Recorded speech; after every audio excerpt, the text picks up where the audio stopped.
Lawrence Bishnoi gang दी सिद्धू मूसेवाला के पिता नूं धमकी ईमेल के जरिए बलकौर सिंह नूं धमकाया। लिखिया सुधर जा नहीं बेटे तो भी बुरा होवेगा हशर। चिंथापन तो बाद लॉरेंस के भरा ते भी शिकंजा। कीनिया दे विच अनमोल बिश्नोई गिरफ्तार। न्यूज़ 18 के सवाल ते विदेश मंत्रालय ने दिता जवाब। दोवां देशां दे संपर्क दे विच भारत। जल्द लिया जाएगा भारत। आप विधायिका बलजिंदर कौर के पति के खिलाफ एक्शन की उठी मांग। महिला बाल विकास मंत्री डॉक्टर बलजीत कौर बोले सीएम तुरंत लैन एक्शन। महिला कमिशन ने सुमोटो लैन की कही गल। पति ने विधायिका नूं मारिया सी थप्पड़। सोनाली फोगाट के नाल लिव इन रिलेशनशिप दे विच सी सुधीर सांगवान। सोनाली दे सियासी करियर करके दुनिया सामने बढ़ के रहिंदा सी पीए। गोवा पुलिस की पुछगिछ दे विच सुधीर सांगवान ने कीता दावा।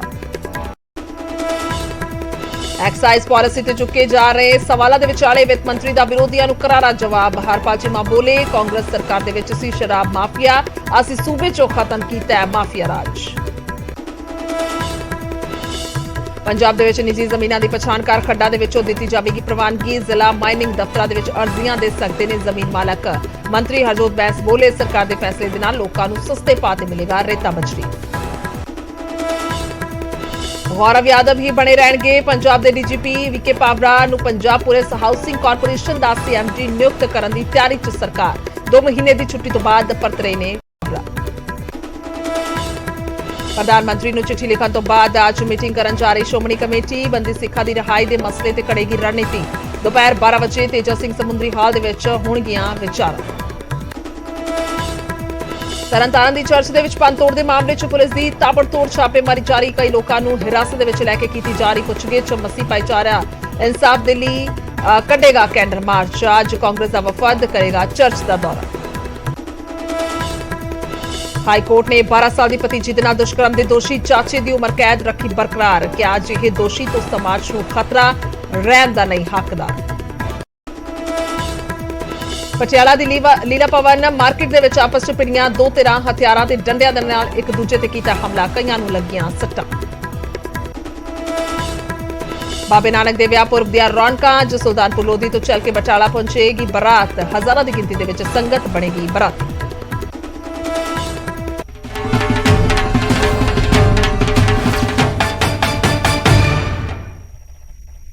सत श्री अकाल। इस समय बुलेटिन च स्वागत है। मैं तुहाडे नाल गुरजोत संधू। खबरां दी शुरुआत वड्डी खबर तो करदे हां। मूसेवाला कतलकांड ते वड्डा खुलासा होया। 3 सूबियां दे 6 जिलिਆਂ ਦੇ ਵਿੱਚ कतल दी साजिश रची गई सी। ਇਹ ਵੱਡਾ खुलासा होया। 3 सूबियां ਦੇ ਵਿੱਚ 6 ਜ਼ਿਲ੍ਹਿਆਂ 'ਚ ਇਹ कतल दी साजिश रची गई। मूसेवाला कतलकांड ਦੀ चार्जशीट ਦੇ ਵਿੱਚ ਇਹ खुलासा होया। जेल ਦੇ ਵਿੱਚ ਬੰਦ ਗੈਂਗਸਟਰਾਂ ਨੇ ਇਹ ਸਾਰੀ साजिश रची। जेल तो ही शूटरां तक ਗੱਡੀਆਂ ਤੇ ਹਥਿਆਰ ਪਹੁੰਚਾਏ ਗਏ। जेल ਦੇ ਵਿੱਚ ਬੰਦ ਗੈਂਗਸਟਰਾਂ ਨੇ ਕਰਵਾਈ ਸੀ ਰੇਕੀ ਔਰ ਜੇਲਾਂ ਤੋਂ ਹੀ ਗੋਲਡੀ ਬਰਾੜ ਦੇ ਸੰਪਰਕ ਦੇ ਵਿੱਚ ਸਨ ਮੁਲਜ਼ਮ। ਇਹ ਵੀ ਚਾਰਜਸ਼ੀਟ ਦੇ ਵਿੱਚ ਖੁਲਾਸਾ ਹੋਇਆ। 3 ਸੂਬਿਆਂ ਦੀ 5 ਵੱਖ-ਵੱਖ ਜੇਲਾਂ ਦੇ ਵਿੱਚ ਇਹ 7 ਮੁਲਜ਼ਮ ਬੰਦ ਨੇ। ਜੇਲਾਂ ਦੇ ਵਿੱਚ ਮੋਬਾਈਲ ਦਾ ਇਸਤੇਮਾਲ ਕਰਦੇ ਨੇ ਗੈਂਗਸਟਰ ਲਾਰੈਂਸ ਔਰ ਜੱਗੂ। ਦਿੱਲੀ ਦੀ ਤਿਹਾੜ ਜੇਲ੍ਹ ਦੇ ਵਿੱਚ ਬੰਦ ਸਨ। ਪੰਜਾਬ ਦੀ ਫਿਰੋਜ਼ਪੁਰ ਜੇਲ੍ਹ ਦੇ ਵਿੱਚ ਬੰਦ ਹੈ ਮਨਪ੍ਰੀਤ ਮੰਨਾ। बठिंडा की स्पैशल सैल दे विच बंद है सारज मिंटू और हरियाणा की जेल दे विच बंद सी मोनू डागर। मानसा जेल दे विच बंद सी मनमोहन सिंह मोड़ा। यानी कि सीधे तौर पर बड़ा खुलासा है कि आखिरकार जेलों के विचों किस तरह दे नाल सारा हत्याकांड रचिया गया है। मनोज राठी फोन लाइन तेरे साडे नाल। मनोज जिक्र किया जाए लगातार असी चर्चा कर रहे हैं जिस वेले तो एक कतल होया एक तो बाद एक खुलासे हो रहे हैं पर चार्जशीट तो सारा कुछ साफ हुंदा नजर आ रहा है कि जेलों च बैठ के किस तरह दे नाले सारा हत्याकांड रचिया गया। न सिर्फ रचिया गया बल्कि उसनूं अंजाम भी दिता गया। बड़ी हैरान कर देने वाली गल है गुरजोत जिदा तुसीं भी जिक्र किया कि ये सारे जिहड़े गैंगस्टर ने जिन्हां दा तुसीं नाम लिता सिराज ने मन्ना दी गल कर लईए और जिहड़े मोनू डागर दी गल करिए हरियाणा जेल च बंद सीगा। तिहाड़ जेल च लॉरेंस बिश्नोई जग्गू भगवानपुरिया बंद सी। लेकिन लगातार एक गोल्डी बराड़ दे नाल संपर्क सीगे। विदेश च बैठा गोल्डी बराड़ प्लैनिंग कर रहा सीगा ऑर्डर दे रहा सीगा ते इन्हां नाल संपर्क सीगा कि किस तरह असीं करना है किस तरह असीं प्लैनिंग करनी है किस तरह असीं जिहड़ी गड्डियां मुहैया करानी है। क्योंकि सब तो पहली जिहड़ी गिरफ्तारी हुई सी मनप्रीत साहू दी उत्तराखंड तो तो बाद सिराज मिंटू का नाम आया सीगा क्योंकि सिराज मिंटू ने मनप्रीत साहू नूं कहा सीगा कि तुसीं करोला गड्डी मुहैया करानी है असीं मर्डर करना है बहुत बड़ा असीं जिहड़ा ऑपरेशन करना। उस तो बाद जब सारी चीज़ां खुलिया तो हुण जिहड़ी चार्जशीट आई है हुण जिहड़ी पुछगिछ चीज़ां आई है उहदे विच साफ तौर ते जिद्दां तुसीं भी कहा 3 सूबे 6 जिले। बहुत हैरान कर देने वाली गल है कि जेल च बैठे बंद गैंगस्टरां ने एक साजिश रची सी सिद्धू मूसेवाले मर्डर की। साजिश रची सी सिद्धू मूसेवाले की, प्लैनिंग हुई सी, रैकी हुई सी। जेल च बैठे बंद लॉरेंस लगातार गल कर रहा सी गोल्डी बराड़ नाल। जेल च बैठा जग्गू भगवानपुरिया लगातार गल कर रहा सीगा अपने गुरगिया नाल। जेल च बैठा सिराज मिंटू लगातार गल कर रहा सीगा मनप्रीत भाऊ दे नाल। जेल च बैठा मनप्रीत मन्ना लगातार लॉजिस्टिक चीज़ां प्रोवाइड कर रहा सीगा। जेल च बैठे होर मोनू डागर जिन्हें इस जेडे असेंबल कीती ये पूरे शार्प शूटर, क्योंकि ये असि नहीं कह रहे, ये चार्जशीट च लिखा होया है। मोनू डागर ने असेंबल की, सारी टीम असेंबल की। सिराज मिंटू ने गड्डी मुहैया कराई, करोला गड्डी मनप्रीत भाऊ नूं कह के। मन्ने ने कई चीज़ां मुहैया कराई के। लॉरेंस ने सारी प्लैनिंग रची जेल च बह के। जग्गू भगवानपुरिये ने हथियार जी सप्लाई किते, होर चीज़ां मुहैया कराइया जेल च बह के। बहुत ही हैरान कर देने वाली गल है कि जेलों च बह के इस तरह के जेडे गैंगस्टर्स ने वो लगातार नेक्सस चला रहे हैं, लगातार प्लैनिंग हो रही है। सिद्धू मूसेवाले का मर्डर हाई प्रोफाइल मर्डर सीगा। 29 मई नूं ताबड़तोड़ फायरिंग, शार्प शूटर भज्जे वारदात नूं अंजाम देण तो बाद, लेकिन जब इन्हां दी अरेस्ट हुई, गिरफ्तारी हुई, खुलासे हुए, तां सारी चीज खुली कि किस तरह इस सारे जेलों च बह के बंद जेडे गैंगस्टर हैं उन्हां दे ऑर्डर्स तो बाद, उन्हां दे हुक्म तो बाद इस सारी जेडी मर्डर दी प्लैनिंग हुई है, वारदात नूं अंजाम दिता गया। जी बिल्कुल मनोज बने रहियो साडे नाल। फिलहाल इस खबर ते शुक्रिया। और सीधे तौर ते दिल्ली, हरियाणा ते पंजाब यानी कि 3 सूबे, इन्हां दे विच वक्-वक् जिले फिरोजपुर दा जिक्र कीता जावे ते बाकी दिल्ली दा जिक्र करिए, हरियाणा दी गल करिए, फतेहाबाद ते होर बहुत सारे जिले, कुल 6 जिले ने, 3 सूबे ने जिन्हां दे विच सारी हत्याकांड दी साजिश रची गई है। वड्डा खुलासा चार्जशीट दे विच होया है।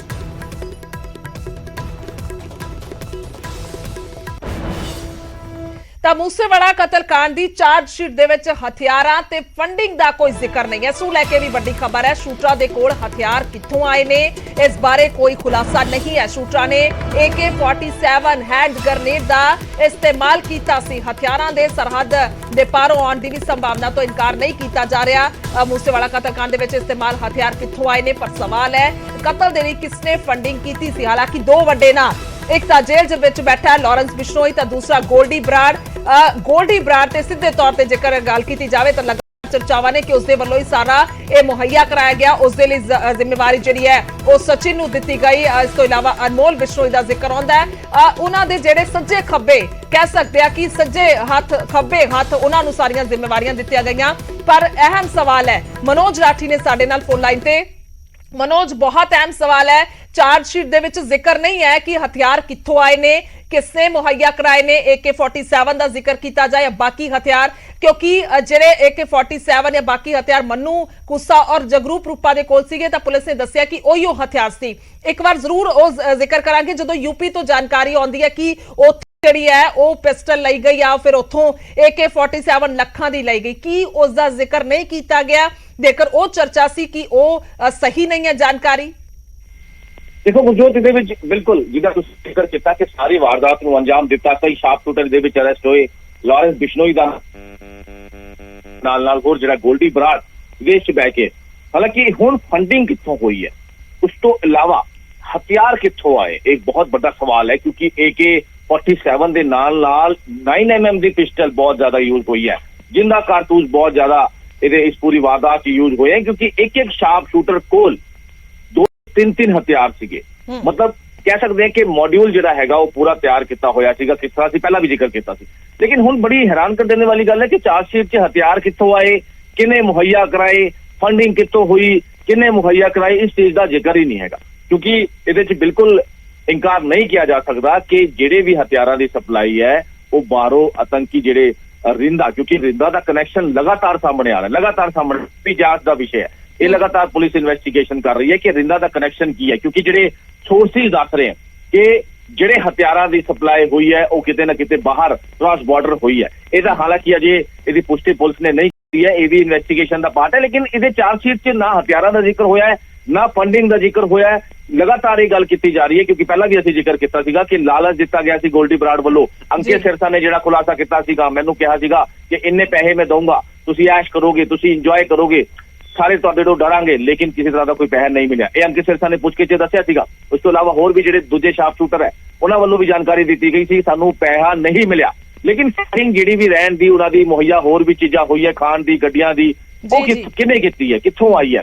ਹਥਿਆਰ ਬਹੁਤ ਜ਼ਿਆਦਾ ਸਪਲਾਈ ਹਥਿਆਰ ਹੋਏ AK-47 ਦੇ ਨਾਲ ਉਹ ਕਿਹਨੇ ਪ੍ਰੋਵਾਈਡ ਕੀਤੇ, ਕਿਹਨੇ ਮੁਹੱਈਆ ਕਰਾਏ, ਕਿੱਥੋਂ ਆਏ, ਹੋਰ ਕਿੱਧਰ ਗਏ? ਕਿਉਂਕਿ ਹਥਿਆਰ ਹਜੇ ਵੀ ਬਾਕੀ ਹੈ। ਦੀਪਕ ਮੁੰਡੀ ਫਰਾਰ ਹੈ, ਦੀਪਕ ਮੁੰਡੀ ਦੇ ਨਾਲ ਹੋਰ ਵੀ ਜਿਹੜੇ ਪੈਂਡਿੰਗ ਜਿਹੜੇ ਗ੍ਰਿਫਤਾਰੀਆਂ ਜਿਹੜੀ ਚਾਰਜਸ਼ੀਟ 'ਚ ਵੀ ਦੇਖਿਆ ਗਿਆ, ਲੇਕਿਨ ਹੋਰ ਵੀ ਜਿਹੜੇ ਹਥਿਆਰ ਨੇ ਅਜੇ ਰਿਕਵਰ ਕਰਨਾ ਬਾਕੀ ਹੈ। ਲੇਕਿਨ ਆਏ ਕਿੱਥੋਂ, ਫੰਡਿੰਗ ਕਿੱਥੋਂ ਹੋਈ ਹੈ, ਇੱਕ ਬਹੁਤ ਵੱਡਾ ਸਵਾਲ ਹਜੇ ਵੀ ਬਰਕਰਾਰ ਹੈ।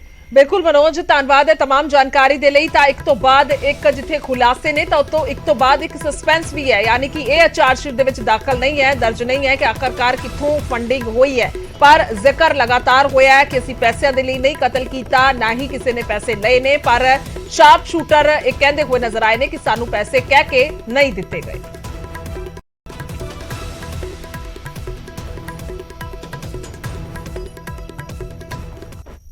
ਤਾਂ ਉਧਰ ਲਾਰੈਂਸ ਗੈਂਗ ਦੀ ਮੂਸੇਵਾਲਾ ਦੇ ਪਿਤਾ ਨੂੰ ਧਮਕੀ ਆਈ ਹੈ। ਈਮੇਲ ਦੇ ਜ਼ਰੀਏ ਮੂਸੇਵਾਲਾ ਦੇ ਪਿਤਾ ਬਲਕੌਰ ਸਿੰਘ ਨੂੰ ਧਮਕਾਇਆ ਗਿਆ। ਮੇਲ ਦੇ ਵਿੱਚ ਲਿਖਿਆ ਗਿਆ ਸੁਧਰ ਜਾ ਨਹੀਂ ਬੇਟੇ ਤੋਂ ਵੀ ਬੁਰਾ ਹਸ਼ਰ ਹੋਏਗਾ। ਤਾਂ ਇਹ ਵੀ ਵੱਡਾ ਮਸਲਾ ਹੈ ਕਿਉਂਕਿ ਧਮਕੀ ਪਹਿਲਾਂ ਆਈ ਸੀ, WhatsApp ਤੋਂ ਆਈ ਸੀ, ਪਰ ਉਸ ਦੇ ਵਿੱਚ ਕਿਸੇ ਦਾ ਨਾਂ ਨਹੀਂ ਸੀ, ਪਰ ਹੁਣ ਬਕਾਇਦਾ ਇਹ ਈਮੇਲ ਕੀਤੀ ਗਈ ਹੈ। ਉਸ ਦੇ ਵਿੱਚ ਨਾਂ ਲਿਖਿਆ ਗਿਆ ਕਿ ਕਿਸ ਦੇ ਵੱਲੋਂ ਧਮਕਾਇਆ ਜਾ ਰਿਹਾ ਹੈ, ਕੌਣ ਇਹ ਧਮਕੀ ਦੇ ਰਿਹਾ ਹੈ, ਚੇਤਾਵਨੀ ਦੇ ਰਿਹਾ। ਤੇਰੀ ਵਜ੍ਹਾ ਦੇ ਨਾਲ ਮਨੂ ਅਤੇ ਰੂਪਾ ਦਾ ਐਨਕਾਊਂਟਰ ਹੋਇਆ ਹੈ। ਉਸ ਦੇ ਵਿੱਚ ਲਿਖਿਆ ਗਿਆ ਲਾਰੈਂਸ ਅਤੇ ਜੱਗੂ ਦੀ ਸੁਰੱਖਿਆ ਨੂੰ ਲੈ ਕੇ ਕੁਝ ਨਾ ਬੋਲਣ ਨੂੰ ਕਿਹਾ ਗਿਆ। ਪੁਲਿਸ ਦੱਸੀ ਕਿ ਮਾਮਲੇ ਦੀ ਜਾਂਚ ਕਰ ਰਹੀ ਹੈ, ਸ਼ੁਰੂ ਕਰ ਦਿੱਤੀ ਹੈ ਸੁਭਾਵਿਕ ਤੌਰ ਤੇ, ਪਰ ਦਰਅਸਲ ਕੁਝ ਦਿਨ ਪਹਿਲਾਂ ਬਲਕੌਰ ਸਿੰਘ ਨੇ ਲਾਰੈਂਸ ਤੇ ਜੱਗੂ ਦੀ ਸੁਰੱਖਿਆ ਨੂੰ ਲੈ ਕੇ ਸਵਾਲ ਚੁੱਕੇ ਸਨ। ਸਭ ਨੇ ਸੁਣਿਆ। ਉਹਨਾਂ ਪੁਲਿਸ ਤੇ ਸਰਕਾਰ ਨੂੰ ਪੁੱਛਿਆ ਸੀ ਕਿ ਆਖਰ ਮੂਸੇਵਾਲਾ ਦੇ ਕਾਤਲਾਂ ਨੂੰ ਇੰਨੀ ਸੁਰੱਖਿਆ ਕਿਉਂ ਦਿੱਤੀ ਜਾ ਰਹੀ ਹੈ। ਦੱਸਦੇ ਕਿ ਕੁਝ ਦਿਨ ਪਹਿਲਾਂ ਵੀ ਮੂਸੇਵਾਲਾ ਦੇ ਪਿਤਾ ਨੂੰ WhatsApp ਮੈਸੇਜ ਦੇ ਜ਼ਰੀਏ ਧਮਕੀਆਂ ਮਿਲੀਆਂ ਸਨ। ਹਾਲਾਂਕਿ ਉਸ ਮੈਸੇਜ ਦੇ ਵਿੱਚ ਕਿਸੇ ਗੈਂਗ ਦਾ ਨਾਂ ਨਹੀਂ ਸੀ ਲਿਖਿਆ ਗਿਆ, ਪਰ ਹੁਣ ਜੋ ਇਹ ਧਮਕੀ ਆਈ ਹੈ ਤਾਂ ਇਸਨੇ ਬਹੁਤ ਸਾਰੇ ਸਵਾਲ ਖੜੇ ਕਰ ਦਿੱਤੇ ਨੇ। ਪੁਲਿਸ ਨੂੰ ਕਹਿ ਸਕਦੇ ਆ ਕਿ ਇਧਰ ਵਾਲੇ ਪਾਸੇ ਜ਼ਿਆਦਾ ਭਾਜੜਾ ਪਾ ਦਿੱਤੀਆਂ ਨੇ ਔਰ ਹੁਣ ਜ਼ਿਆਦਾ ਸੁਰੱਖਿਆ ਜਿਹੜੀ ਹੈ ਉਸ ਦੀ ਲੋੜ ਵੀ ਮਹਿਸੂਸ ਹੋਈ ਹੈ, ਕਹਿ ਸਕਦੇ ਆ। ਹਾਲਾਂਕਿ ਆਲਰੇਡੀ ਸੁਰੱਖਿਆ ਦਿੱਤੀ ਗਈ ਹੈ ਬਲਕੌਰ ਸਿੰਘ ਨੂੰ। ਤਾਂ ਧਮਕੀ ਕੀ ਆਈ ਹੈ ਉਹ ਇੱਕ ਵਾਰ ਜ਼ਰੂਰ ਤੁਹਾਨੂੰ ਦੱਸਦੇ ਹਾਂ। ਲਿਖਦੇ ਨੇ ਕਿ ਸੁਣੋ ਸਿੱਧੂ ਮੂਸੇਵਾਲਾ ਦੇ ਬਾਪੂ, ਤੂੰ ਲਾਰੈਂਸ ਬਿਸ਼ਨੋਈ, ਜੱਗੂ ਭਗਵਾਨਪੁਰੀਆ ਸਾਡੇ ਭਰਾਵਾਂ ਦੀ ਸੁਰੱਖਿਆ ਨੂੰ ਲੈ ਕੇ ਜੇਕਰ ਕੁਝ ਬੋਲੇਗਾ ਤਾਂ ਤੇਰਾ ਤਾਂ ਪਤਾ ਵੀ ਨਹੀਂ ਲੱਗੂਗਾ, ਤੈਨੂੰ ਮਾਰ ਕੇ ਚਲੇ ਜਾਵਾਂਗੇ। ਤੂੰ ਅਤੇ ਤੇਰਾ ਮੁੰਡਾ ਇਸ ਦੇਸ਼ ਦੇ ਮਾਲਕ ਨਹੀਂ ਹੋ, ਜਿਸ ਨੂੰ ਤੁਸੀਂ ਚਾਹੋਗੇ ਉਸ ਨੂੰ ਸੁਰੱਖਿਆ ਮਿਲੇਗੀ। ਤੇਰੇ ਮੁੰਡੇ ਨੇ ਸਾਡੇ ਭਰਾਵਾਂ ਨੂੰ ਮਰਵਾਇਆ ਅਤੇ ਅਸੀਂ ਤੇਰੇ ਮੁੰਡੇ ਨੂੰ ਮਾਰ ਦਿੱਤਾ। ਅਸੀਂ ਭੁੱਲੇ ਨਹੀਂ ਆ ਮਨਪ੍ਰੀਤ ਮਨੂ, ਜਗਰੂਪ ਸਿੰਘ ਰੂਪਾ ਦਾ ਫੇਕ ਐਨਕਾਊਂਟਰ ਹੋਇਆ ਤੇ ਅਸੀਂ ਤੈਨੂੰ ਵੀ ਨਹੀਂ ਭੁੱਲਣਾ ਚਾਹੀਦਾ ਬੁੱਢੇ, ਕਿਉਂਕਿ ਇਹ ਸਭ ਕੁਝ ਤੇਰੇ ਦਬਾ ਕਰਕੇ ਹੋਇਆ ਹੈ। ਸੋ ਬਾਤ ਕੀ ਇੱਕ ਬਾਤ, ਜੇ ਤੂੰ ਜ਼ਿਆਦਾ ਬੋਲਿਆ ਤਾਂ ਤੇਰਾ ਹਸ਼ਰ ਤੋਂ ਵੱਧ ਖਤਰਨਾਕ ਭਿਆਨਕ ਹੋਏਗਾ। ਓਕੇ, ਮੈਂ ਜੀ ਬਿਸ਼ਨੋਈ, ਲਾਰੈਂਸ ਬਿਸ਼ਨੋਈ, ਸੰਪਤ ਨਹਿਰਾ, ਗੋਲਡੀ ਬਰਾੜ, ਜੱਗੂ ਭਗਵਾਨਪੁਰੀਆ, ਕਾਲਾ ਜਠੇੜੀ, ਸੋਪੂ ਗਰੁੱਪ ਤੋਂ। ਹਾਂ, ਸੋ ਇਹ ਧਮਕੀ ਭਰੀ ਈਮੇਲ ਕੀਤੀ ਗਈ ਹੈ ਬਲਕੌਰ ਸਿੰਘ ਨੂੰ, ਇਹ ਈਮੇਲ ਕੀਤੀ ਗਈ ਹੈ ਔਰ ਕਿਹਾ ਗਿਆ ਕਿ ਤੇਰੇ ਦਬਾ ਕਰਕੇ ਸਾਰਾ ਕੁਝ ਹੋਇਆ ਹੈ। ਬਲਦੇਵ ਸ਼ਰਮਾ ਫੋਨ ਲਾਈਨ ਤੇ ਨੇ ਸਾਡੇ ਨਾਲ ਮਾਨਸਾ ਤੋਂ। ਬਲਦੇਵ, ਕੀ ਕੁਝ ਜਾਣਕਾਰੀ ਹੈ? ਪਰਿਵਾਰ ਸਭ ਤੋਂ ਪਹਿਲੀ ਗੱਲ ਹੈ ਕੀ ਕੁਝ ਕਹਿ ਰਿਹਾ ਬਲਕੌਰ ਸਿੰਘ ਪਿਤਾ? ਹਾਲਾਂਕਿ ਬਹੁਤ ਵਾਰ ਸਾਫ਼ ਕਰ ਚੁੱਕੇ ਨੇ ਕਿ ਉਹ ਧਮਕੀਆਂ ਤੋਂ ਨਹੀਂ ਡਰਨ ਵਾਲੇ, ਹੁਣ ਉਹਨਾਂ ਦੇ ਕੋਲ ਗਵਾਉਣ ਨੂੰ ਕੁਝ ਨਹੀਂ ਹੈ। ਬਿਲਕੁਲ ਗੁਰਜੋਤ, ਇੱਕ ਵਾਰ ਫਿਰ ਧਮਕੀ ਹੈ ਜਿਹੜੀ ਸਿੱਧੂ ਦੇ ਪਿਤਾ ਨੂੰ ਆਈ ਹੈ। ਇਸ ਤੋਂ ਪਹਿਲਾਂ ਪਾਕਿਸਤਾਨ ਦੇ ਤੇ ਹੋਰ ਧਮਕੀ ਪਹਿਲਾਂ ਵੀ ਆਉਂਦੀ ਰਹੀ ਹੈ। ਹਾਲਾਂਕਿ ਸਿੱਧੂ ਮੂਸੇਵਾਲੇ ਦੇ ਪਿਤਾ ਨੇ ਕਿਹਾ ਕਿ ਉਹ ਜਿਹੜੀਆਂ ਗਿੱਦੜ ਧਮਕੀਆਂ ਤੋਂ ਡਰਦੇ ਨਹੀਂ, ਉਹ ਆਪਦੇ ਪੁੱਤ ਨੂੰ ਇਨਸਾਫ ਜ਼ਰੂਰ ਦਵਾ ਕੇ ਰਹਿਣਗੇ। ਲਗਾਤਾਰ ਉਹ ਲੋਕਾਂ ਦੇ ਵਿੱਚ ਵਿਚਰਦੇ। ਪਿਛਲੇ ਦਿਨੀ ਇਸੇ ਕਰਕੇ ਕੈਂਡਲ ਮਾਰਚ ਹੈ ਜਿਹੜਾ ਕੀਤਾ ਗਿਆ ਸੀ। ਤੇ ਜਿਹੜੀ ਈਮੇਲ ਦੀ ਜ਼ਿਕਰ ਹੋ ਰਿਹਾ ਹੈ, ਈਮੇਲ ਦੇ ਨਾਲ ਇੱਕ ਵਾਰ ਫਿਰ ਧਮਕੀ ਦਿੱਤੀ ਗਈ ਹੈ ਕਿ ਤੂੰ ਜਿਹੜਾ ਦਬਾਅ ਹੈ ਨਾ ਬਣਾ। ਇਸ ਕਰਕੇ ਸਾਡੇ ਜਿਹੜੇ ਦੋ ਨੌਜਵਾਨ ਹੈ ਜਿਨ੍ਹਾਂ ਦੇ ਵਿੱਚ ਰੂਪਾ ਤੇ ਮਨੂ ਖੋਸਾ ਦੀ ਗੱਲ ਕੀਤੀ ਗਈ ਹੈ ਕਿ ਦੋ ਭਰਾ ਸਾਡੇ ਹੈ ਜਿਹੜੇ ਉਹ ਤੇਰੇ ਦਬਾਅ ਕਾਰਨ ਮਰੇ ਹੈ, ਇਸ ਕਰਕੇ ਦਬਾਅ ਬਣਾਉਣਾ ਛੱਡ, ਨਹੀਂ ਸਿੱਧੂ ਮੂਸੇਵਾਲੇ ਤੋਂ ਵੀ ਭੈੜਾ ਹਸ਼ਰ ਹੈ ਤੇਰਾ ਹੋਵੇਗਾ। ਹਾਲਾਂਕਿ ਅਧਿਕਾਰ ਤੇ ਕਿਸੇ ਨੇ ਪੁਸ਼ਟੀ ਨਹੀਂ ਕੀਤੀ, ਪਰ ਅਜਿਹੀ ਧਮਕੀ ਤੋਂ ਬਾਅਦ ਪ੍ਰਸ਼ਾਸਨ ਜ਼ਰੂਰ ਚਕੋਨਾ ਹੋ ਗਿਆ। ਹਾਲਾਂਕਿ ਜਦੋਂ ਪਹਿਲਾਂ ਧਮਕੀਆਂ ਦਿੱਤੀਆਂ ਗਈਆਂ ਸੀ ਤਾਂ ਉਹਦੀ ਸੁਰੱਖਿਆ ਦੇ, ਬਲਕੌਰ ਸਿੰਘ ਦੀ ਸੁਰੱਖਿਆ ਦੇ ਵਿੱਚ ਵਾਧਾ ਵੀ ਕੀਤਾ ਗਿਆ ਸੀ ਤੇ ਲਗਾਤਾਰ ਉਸ ਤੇ ਨਜ਼ਰ ਵੀ ਰੱਖੀ ਜਾ ਰਹੀ ਹੈ। ਤੇ ਹੁਣ ਕੀ ਕੁਝ ਨਿਕਲ ਕੇ ਆਉਂਦਾ ਹੈ, ਉਹਦੀ ਸ਼ਿਕਾਇਤ ਹੈ ਜਿਹੜੀ ਪੁਲਿਸ ਨੂੰ ਕਰਦੇ ਤੇ ਪੁਲਿਸ ਤੇ ਕੀ ਕਾਰਵਾਈ ਕਰਦੀ ਹੈ, ਇਸ ਤੱਕ ਨਜ਼ਰ ਰਹੇ ਜੀ।